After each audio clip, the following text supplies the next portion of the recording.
Baacoo gabaabaa. Dhiyeessaan Fu'aad Awwalii. Leencaa fi hantuuta. Leenci rafee osoo jiruu hantuunni isa gubbaa fiigaa hirribaa kaasteen. Leencis aariidhaan haf godhee qabe. Hantuunni naasuun hollataa. Yaa bareedaa kiyya. Nagadhiisi anis guyyaa rakkoo tokko olmaan sii oola jettee kadhattee.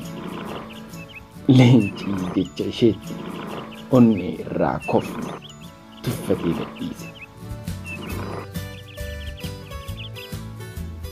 Akka tasaa guyyaa tokko adamsitoonni kiyyoo leencaa qabanii finyoon xaxan. Gadadoon yeroo iyyu dhageessee hantuunni fiigaa dhaqqabdeen haada itti xaxame ilkee isheen cirtee fi akkas jette. Waan xinnoon kun maal naaf godhuu dandeessi jettee yeroo natti kofalti ni yaadattaa? Waan xiqqoon kun waan guddaa akka godhu dandeessu argitee jetteen.